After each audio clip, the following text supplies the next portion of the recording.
ডিমের দাম যত বাড়তেছে ডিমের সাইজ ততই ছোট হয়ে যাচ্ছে। মা গো মা, এক খাসি ডিম 350 টাকা। মানুষ খাবে কি? কম দেহি। আসসালামু আলাইকুম। গো, যে গরম পড়েছে, ভ্যাপসা গরম। একটুখানি বৃষ্টি না চেহারা দেখাইয়া যে ভ্যাপসা গরম পড়েছে, তাতে আর কোনো কিছু খাতি মন চাচ্ছে না। 5টা ডিম সিদ্ধ করে এরম করে ছুলে নিলাম, আর 4টে আলুরে কাইটে কুচি কুচি করে এইভাবে পানিটারে ভালো মতন ঝরাই নিলাম। দিন দিন ডিমের যে দাম বাড়তিছে, জনগণ যখন বয়কট করা শুরু করবেন তখন ঠেলা বুঝবি না। বাপু, ডিম গুলোরে খুব নরম হাতে এরম করে গোল গোল করে কেটে নিতে হবে না। চলে গেলাম আমার মেশিনটার উপরে, নিয়ে নিলাম অল্প একটুখানি ধইনে আর 15-20টা মতো গোলমরিচ, কালো গোলমরিচ নিতে হবে। নিয়ে মেশিনটার উপরে ভালো মতো একটু বাইটে ঘষে নিতে হবে। আর গরমে আস্ত ঝাল বাড়তে ইচ্ছা করছিল না, তা ওর মধ্যে এখানে গুঁড়ো ঝাল দিয়ে নিলাম। তোমরা বাবু আস্ত ঝালটা বাইটে নিলেও নিতে পারো। আর নিয়ে নিলাম একটু রসুন, 8-10 কোয়া রসুন বাইটে নিলাম, আর একটু আদা বেটে নিলাম।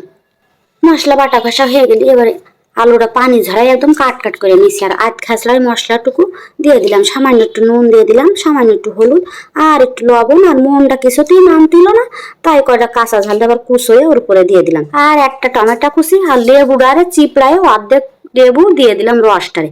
আর বাজারে এখন কোনো জায়গায় ধনে পাতা পাওয়া যাচ্ছে না, তা আমার বাড়িতে আগের থেকে ধনের পাতাটা আমি গুঁড়ো করে ক্রাশ করে রেখে দিলাম, সেই ধনের পাতার ক্রাশটুক দিয়ে দিলাম। আর এক মুঠখানি পেঁয়াজ আর আদা রসুন বাটাটা এবার দিয়ে ভালো মতন মাখাইয়ে মাখাইয়ে আলুর অন্তর পর্যন্ত যেন পৌঁছায় সেইভাবে মাখাইয়ে 10-15 মিনিটের জন্য ঢেকে রেখে দিতে হবে। এবার একটা প্যানে সরিষার তেল গরম করে নিয়ে তার উপরে ডিমগুলো একে একে সব এইভাবে ভাজতে দিয়ে দিতে হবে। ডিমটারে বাপু খুব আস্তে আস্তে নাড়তে হবে না, কিন্তু হরদগোল পাকাইয়ে যেন ডিমটারে ভেঙে ছিঁড়ে ফেলে না, সেদিকে আবার খেয়াল রেখে নে। এবার আলুগুলোরে আস্ত হাতে করে ওর পরে ছাড়িয়ে দিতে হবে না।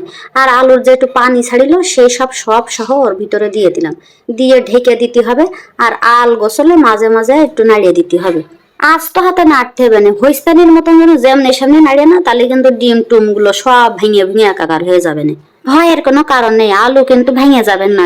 আলু খুব সুন্দর ভাবেই থাকবে না, আস্ত হাতে শুধু নাড়িয়ে ছেড়ে দিলেই হবে না। আর এর মধ্যে আর কোনো পানি টানি দিয়ে না বাপু, সেটুক পানি ওই যে মাখানো পানি ছিল ওই পানিতেই হয়ে যাবে না। হয়ে গেল আমার আলু ডিম রেসিপি। কালারটা আইসে না যে কি বু, দেখতে সেই লাগতেছে। দৌড়ই যে প্লেটে ঘপা ঘপ কয়টা ভাত নিয়ে নিলাম। রুটি, পরাটা, পোলাও সবকিছুর সাথে এই রেসিপিটা তোমরা খাতে পারবানি। খাবো কি, ঘিরানে জান পরান ঠান্ডা হয়ে যাচ্ছে। এইরকম একটা পদ যদি পাও এই গরমে, তাহলে তোমার আর জি লাগবে কও দেখিনি। তো একবার রাইনতে খাইয়েই দেখে নে। বন্ধুরা ভাইরা, যদি এরকম সুন্দর সুন্দর মজার মজার রেসিপি পাতে চাও, তাহলে আমার পেজটিতে অবশ্যই লাইক কমেন্ট ফলো দিয়ে সাথে থাকতে হবে না কিন্তু। ও ভালো কথা, সবাই একটা একটা শেয়ার করে দিও প্লিজ। তো আজকে আমি চলে যাচ্ছি, দেখা হবে পরবর্তী কোনো ভিডিওতে। যে যেখানে আছে সবাই ভালো থাকো, সুস্থ থাকো।